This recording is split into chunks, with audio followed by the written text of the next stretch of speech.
Chaque jour, je savais. Chaque jour, je signais quand même. Cette phrase, je l'ai répétée dans ma tête pendant des années sans jamais la prononcer à voix haute. Chaque jour, je savais. Chaque jour, je signais quand même. Ce n'est pas une confession spectaculaire, ce n'est pas un aveu dramatique. C'est simplement la vérité. Une vérité banale, presque administrative. Je savais. Et pourtant, je continuais. Ce n'était pas de l'inconscience. C'était quelque chose de bien plus compliqué, quelque chose de plus humain aussi, peut-être. C'était l'habitude. Cette capacité étrange que nous avons tous de savoir une chose et de vivre comme si nous ne la savions pas. De voir un problème et de continuer à tourner la tête, jour après jour, signature après signature. Quand je dis que je savais, il faut comprendre ce que cela signifie vraiment. Parce que savoir, ce n'est pas toujours avoir une certitude claire, formulée avec des mots précis. Savoir, c'est parfois juste ressentir. C'est ce poids dans la poitrine quand on arrive au bureau le matin. C'est cette légère nausée avant de prendre un stylo. C'est ce silence qu'on laisse s'installer quand quelqu'un pose une question qu'on devrait poser aussi, mais qu'on ne pose pas. Je savais sans toujours pouvoir nommer exactement ce que je savais. C'était flou. C'était diffus. Et c'est précisément pour ça que c'était supportable. Parce qu'un savoir flou, c'est un savoir qu'on peut repousser. On peut se dire qu'on se trompe peut-être, qu'on exagère, qu'on voit le mal partout. On peut se convaincre qu'il faut des preuves solides avant d'agir, et tant qu'on ne les a pas, on continue. Les signaux faibles, on les ignore. Les alertes silencieuses, on les met en sourdine. Mon corps savait avant mes mots. Mes mains tremblaient parfois en signant, mais je les obligeais à se calmer. Mon estomac se nouait, mais je prenais un café pour faire passer. La fatigue morale, cette espèce d'épuisement qui n'a rien à voir avec le nombre d'heures travaillées, s'installait progressivement. Mais je ne lui donnais pas de nom. Parce que nommer, c'est déjà agir. Et je n'étais pas prêt à agir. Le geste de signer. C'est un geste si banal, si quotidien. On signe des documents toute la journée. Des formulaires, des autorisations, des validations. Un petit paraphe au bas d'une page, et on passe à autre chose. Signer, c'est accepter. Signer, c'est dire oui. Signer, c'est donner son accord, sa caution, son aval. Mais dans la répétition, le geste perd son poids. Il devient un automatisme. On ne lit même plus vraiment ce qu'on signe. On survole. On fait confiance au système, à la procédure, à la hiérarchie. On se dit que si c'était grave, quelqu'un aurait arrêté le processus avant. On se dit que notre signature n'est qu'une parmi tant d'autres, qu'elle ne change rien au résultat final. Alors on signe. Chaque jour, je signais. Pas parce que j'étais d'accord. Pas même parce que je ne voyais pas le problème. Je signais parce que c'était ce qu'on attendait de moi. Parce que ne pas signer aurait créé des complications, des questions, des tensions. Parce que signer, c'était neutre. C'était silencieux. C'était invisible. Aucun drame visible dans ce geste. Juste la continuité. Juste la machine qui tourne. Et moi, petite pièce de cette machine, qui fait ce qu'elle doit faire pour que tout continue de tourner. Alors pourquoi je ne me suis pas arrêtée? C'est la question que je me pose encore aujourd'hui. Pourquoi, en sachant, j'ai continué? J'avais toutes les raisons du monde, évidemment. Des raisons qui me semblaient solides à l'époque. Ce n'était pas le bon moment. Jamais le bon moment, d'ailleurs. Il y avait toujours quelque chose. Un projet en cours. Une échéance importante. Une période difficile. On se dit qu'il faut attendre que les choses se calment, qu'il faut choisir ses batailles, qu'il faut être stratégique. Mais les choses ne se calment jamais vraiment. Et quand on attend le moment parfait pour agir, on finit par ne jamais agir du tout. Je me disais aussi que je n'avais pas le choix. Pas vraiment. Bien sûr, techniquement, j'aurais pu refuser de signer. Mais à quel prix? J'aurais perdu mon poste, peut-être. Ou simplement ma crédibilité. On m'aurait étiqueté comme quelqu'un de difficile, de rigide, de pas coopératif. Et puis tout le monde faisait pareil. C'est l'argument ultime, celui qui justifie presque tout. Si tout le monde signe, c'est que ça ne doit pas être si grave. Si personne d'autre ne dit rien, c'est que je dois me tromper. La normalité collective devient une forme de validation morale. On se fond dans le groupe, on suit le mouvement, on évite de se démarquer. Ce qui me faisait vraiment peur, ce n'était pas une catastrophe spectaculaire. C'était la perte de stabilité. Cette petite vie tranquille que j'avais construite, ce confort relatif, cette routine rassurante. Remettre tout ça en question pour une question de principe me semblait disproportionné. Alors je signais. Et l'absence de catastrophe immédiate me rassurait. Rien de terrible n'arrivait le jour même. Les conséquences étaient lointaines, abstraites, peut-être même inexistantes. Qui pouvait le dire avec certitude? Et puis il y avait cette chose insidieuse, cette dilution de la responsabilité. Dans un système complexe, dans une organisation où les décisions passent par 10 personnes avant d'être appliquées, où est vraiment la faute? Moi, je ne faisais que signer un document préparé par quelqu'un d'autre, validé par ma hiérarchie, conforme aux procédures en vigueur. Je n'étais pas celui qui avait pris la décision initiale. Je n'étais pas celui qui allait mettre en œuvre les conséquences. J'étais juste un intermédiaire, un maillon dans une longue chaîne. Personne ne m'obligeait explicitement. Personne ne me mettait un pistolet sur la tempe. Mais tout le système poussait dans une seule direction. Les règles, les procédures, les attentes implicites, la culture d'entreprise. Tout était conçu pour que signer soit facile et ne pas signer soit compliqué. La responsabilité devenait collective, donc invisible. Quand tout le monde signe, personne ne se sent vraiment coupable. On peut toujours dire qu'on a suivi les ordres, qu'on a respecté les procédures, qu'on a fait ce qu'on nous demandait. On peut se décharger de la responsabilité sur le système lui-même, sur cette entité abstraite qui semble avoir sa propre logique, sa propre inertie. Et dans cette dilution, on trouve une forme de paix. Une paix fragile, certes, mais une paix quand même. Sauf qu'un jour, la phrase a commencé à devenir lourde. Chaque jour, je savais. Chaque jour, je signais quand même. Cette répétition qui m'avait semblé si banale au début s'est transformée en quelque chose d'autre. En accusation. En jugement. Je savais. Ce n'était plus une simple constatation, c'était un aveu. Je savais et j'ai choisi de ne rien faire. Parce que c'était quand même un choix. Même si je me disais que je n'avais pas le choix, même si je me réfugiais derrière les circonstances, les contraintes, les autres, c'était quand même moi qui tenais le stylo. C'était ma main qui signait. C'était ma décision, jour après jour, de continuer. La honte est arrivée lentement. Pas comme une révélation brutale, mais comme une eau qui monte progressivement. Au début, c'était juste un léger malaise. Puis c'est devenu plus présent, plus insistant. Je commençais à éviter mon propre regard dans le miroir. Pas littéralement, bien sûr. Mais intérieurement.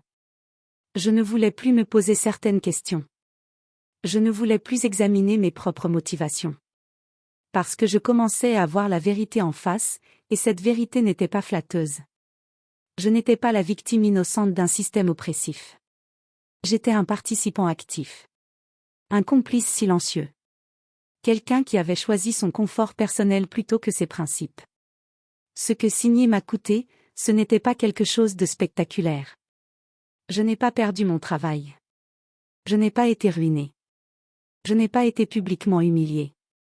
Les conséquences étaient internes, invisibles pour les autres, mais bien réelles pour moi. J'ai perdu progressivement le respect de moi-même. Cette estime de soi qui se construit sur la cohérence entre nos valeurs et nos actes s'est effritée signature après signature. Je me suis mis à vivre dans une dissociation étrange. Il y avait ce que je pensais vraiment, mes convictions profondes, mes valeurs. Et il y avait ce que je faisais, mes actes quotidiens, mes compromis constants. L'écart entre les deux grandissait. Et plus cet écart grandissait, plus je me sentais étranger à moi-même. Comme si j'étais devenue deux personnes différentes. Celle qui pensait et celle qui agissait. Et ces deux personnes ne se parlaient presque plus. L'usure était lente, invisible pour les autres. Personne autour de moi ne voyait que je me délitais intérieurement. J'avais le même visage, les mêmes habitudes, les mêmes conversations. Mais quelque chose en moi s'éteignait progressivement. Cette énergie vitale qui vient de l'alignement entre ce qu'on est et ce qu'on fait disparaissait. Je fonctionnais, mais je ne vivais plus vraiment. Le prix n'était pas immédiat, mais il était constant. Chaque signature ajoutait un petit poids supplémentaire. Un poids invisible, mais qui finit par devenir insupportable. Alors pourquoi je parle aujourd'hui?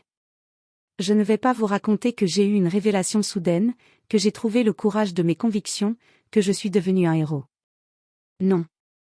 La vérité est beaucoup plus simple et beaucoup moins glorieuse. Je parle aujourd'hui parce que le silence est devenu plus coûteux que la parole. Pendant longtemps, se taire était plus facile.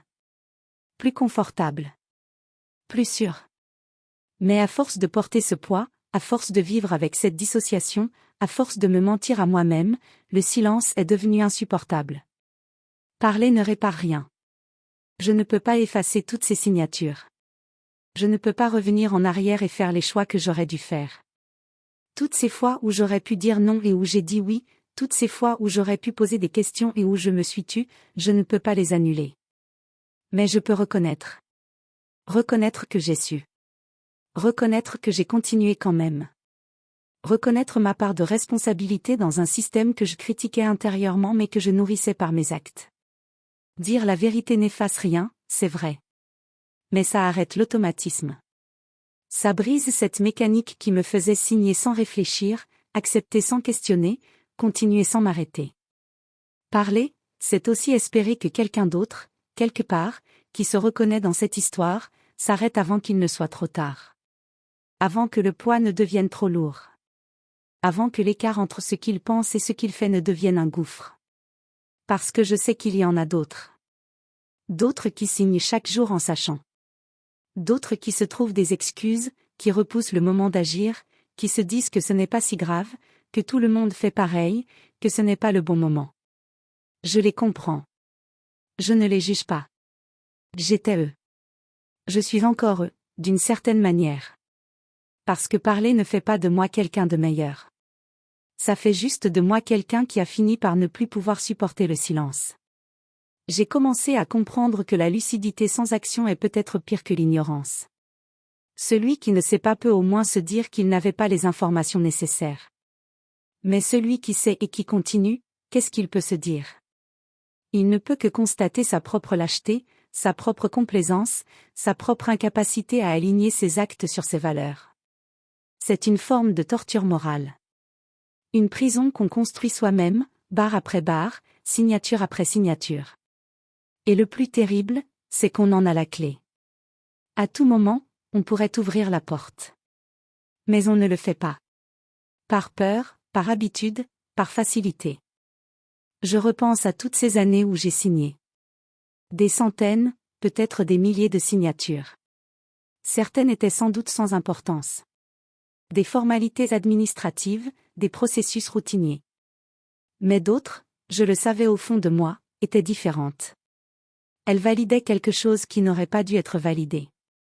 Elles donnaient mon accord à quelque chose que je n'approuvais pas. Elles me rendaient complice de décisions que je trouvais injustes ou dangereuses.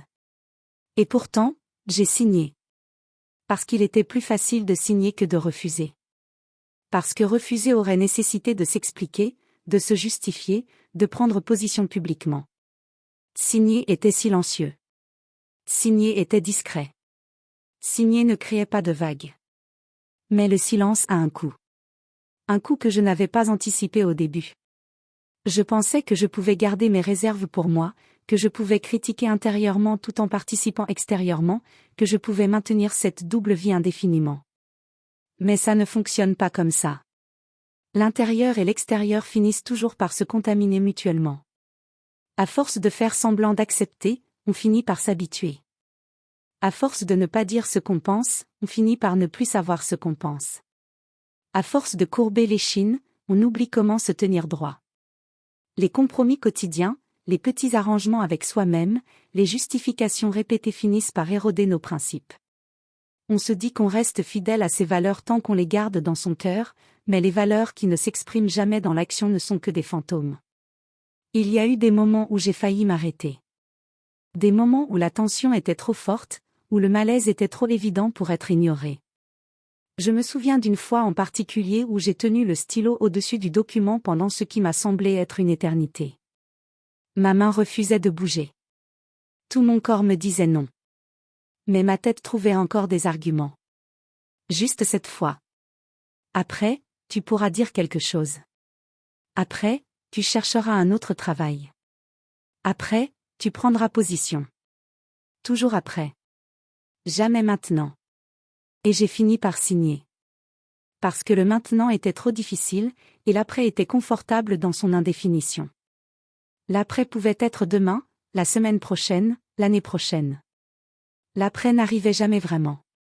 Ce qui me hante le plus, ce ne sont pas les grandes décisions. Ce sont toutes ces petites fois où j'aurais pu dire quelque chose et où je me suis tue. Ces réunions où quelqu'un disait quelque chose de problématique et où personne ne réagissait. Moi non plus. Ces conversations de couloir où on se plaignait tous entre nous, mais où personne n'osait porter la critique au niveau supérieur. Ces moments où on échangeait des regards entendus, des soupirs complices, des haussements d'épaules résignés. On savait tous. Mais collectivement, on faisait comme si on ne savait pas. On créait cette fiction rassurante où les problèmes n'existaient que dans nos conversations privées, jamais dans l'espace officiel. Et tant qu'ils n'existaient pas officiellement, on pouvait continuer à les ignorer. La peur jouait un grand rôle, évidemment. Pas une peur spectaculaire, pas la peur d'une menace immédiate. Mais cette peur diffuse de perdre sa place, sa sécurité, son confort. La peur d'être mis à l'écart, d'être étiqueté comme quelqu'un de difficile. La peur que personne ne nous suive si on prend position. La peur d'avoir tort, aussi. Et si je me trompais? Et si ma lecture de la situation était biaisée? Et si mes scrupules étaient exagérés? On peut se paralyser avec ces questions. On peut les utiliser comme excuse pour ne jamais agir. Parce qu'il y a toujours un doute possible. Il y a toujours un angle sous lequel les choses peuvent sembler moins graves qu'elles ne le sont. Et on peut toujours choisir cet angle-là, celui qui nous arrange, celui qui nous permet de continuer sans trop de culpabilité. Mais au fond, je savais. Mon corps savait. Cette tension dans les épaules qui ne partait jamais complètement. Ce sommeil perturbé. Ces rêves étranges où je cherchais quelque chose que je n'arrivais jamais à trouver. Ces moments de dissociation où je me regardais signer comme si je regardais quelqu'un d'autre. Mon corps protestait à sa manière. Mais j'avais appris à ne plus l'écouter. J'avais appris à mettre la tête au-dessus du corps, la raison au-dessus de l'intuition, le calcul au-dessus du ressenti. Et dans ce processus, j'avais perdu quelque chose d'essentiel. Cette boussole intérieure qui nous dit quand quelque chose ne va pas, même si on ne peut pas l'expliquer rationnellement. Ce qui est étrange, c'est qu'en en parlant maintenant, je réalise à quel point c'était évident. Avec le recul, tout semble clair. Les signaux étaient là. Les alertes étaient là. Mais sur le moment, dans le flux quotidien, dans la routine, dans la normalisation progressive, tout semblait beaucoup plus ambigu.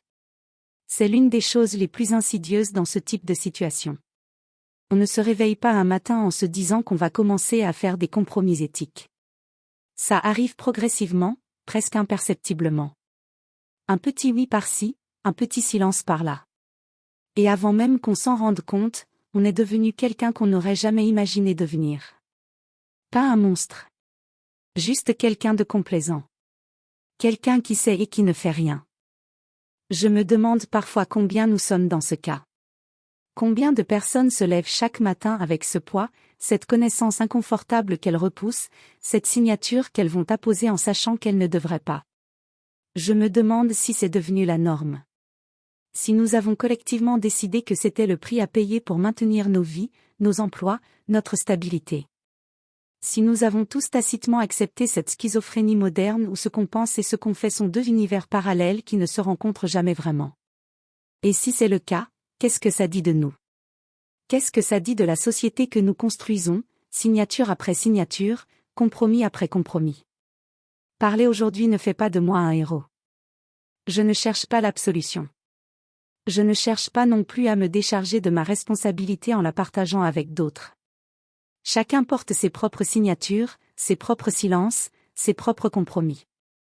Mais peut-être qu'en parlant, en brisant ce silence qui était devenu ma prison, je peux au moins espérer que quelqu'un qui m'écoute s'arrêtera avant que le poids ne devienne trop lourd.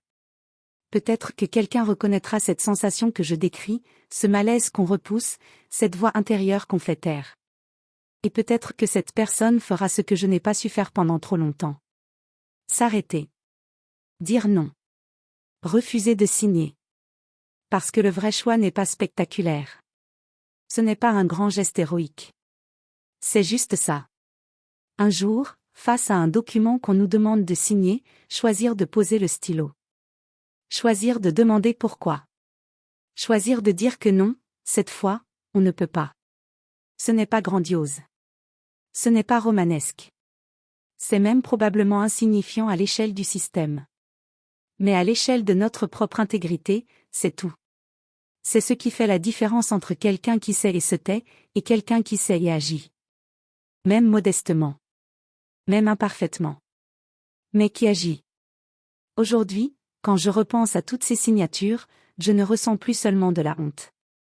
Je ressens aussi quelque chose qui ressemble à de la compassion pour celui que j'étais. Parce que je comprends maintenant à quel point c'était difficile. À quel point le système était conçu pour rendre la conformité facile et la résistance compliquée.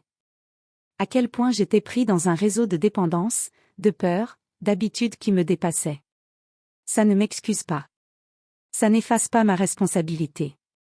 Mais ça me permet de regarder cette période de ma vie avec un peu plus de nuance. Pas pour me pardonner facilement, mais pour comprendre comment j'en suis arrivé là. Et comment éviter d'y retourner. Parce que la tentation est toujours là. Même maintenant. Même en parlant. Il y a toujours des moments où signer serait plus facile que refuser. Où se taire serait plus confortable que parler. Où suivre le mouvement serait plus simple que prendre position. La différence, c'est que maintenant je le vois. Je vois le mécanisme. Je reconnais les signaux. Je sais comment cette petite voix commence, celle qui dit que ce n'est pas si grave, que ce n'est pas le bon moment, que tout le monde fait pareil. Je la connais, cette voix. Et même si elle est toujours là, au moins maintenant je sais qu'elle ment. Ou du moins qu'elle ne dit qu'une partie de la vérité. La partie confortable. Pas la partie essentielle. Chaque jour, je savais. Chaque jour, je signais quand même. Cette phrase me hantera probablement toujours. Elle est devenue une partie de mon histoire, de mon identité. Je ne peux pas la réécrire.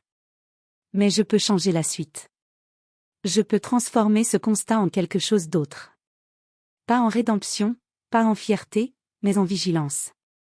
En attention constante à ce que je fais, à ce que j'accepte, à ce que je valide par mon silence ou par ma signature. C'est un travail quotidien. Un travail difficile. Parce qu'il est tellement plus facile de retomber dans les vieux schémas, dans les automatismes confortables.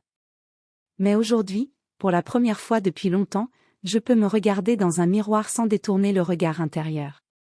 Pas parce que je suis devenu quelqu'un de parfait. Pas parce que j'ai tout réparé. Mais parce qu'au moins, maintenant, il y a cohérence.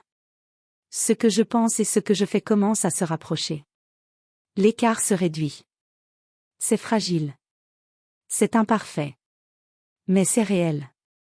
Et ça change tout. Chaque jour, je savais. Chaque jour, je signais quand même. Mais aujourd'hui, je sais. Et je ne signe plus. Ce n'est pas une promesse spectaculaire. Ce n'est pas un engagement héroïque. C'est juste un choix discret, renouvelé chaque jour. Le choix de ne plus participer à ce que je sais être problématique. Le choix d'accepter l'inconfort qui vient avec cette position. Le choix de vivre avec les conséquences plutôt qu'avec la culpabilité. Ce n'est pas facile. Ce ne sera jamais facile. Mais c'est nécessaire. Pour moi. Pour pouvoir continuer à me regarder dans un miroir. Pour pouvoir continuer à vivre sans cette dissociation qui me déchirait de l'intérieur. La dernière signature, je m'en souviens précisément. C'était un jour ordinaire. Un document comme tant d'autres. Mais cette fois, quelque chose était différent. Ma main s'est arrêtée au-dessus de la page. Et au lieu de trouver des raisons de continuer, j'ai enfin écouté toutes les raisons de m'arrêter. Toutes ces voix que j'avais fait taire pendant si longtemps. Mon corps qui disait non. Mon cœur qui se serrait. Ma conscience qui criait. Cette fois, je les ai écoutés. J'ai posé le stylo. J'ai dit non. Simplement. Sans grand discours. Sans drame. Juste non. Et même si tout ne s'est pas arrangé miraculeusement après, même si les conséquences ont été réelles, au moins cette nuit-là, j'ai dormi. Vraiment dormi. Pour la première fois depuis des années.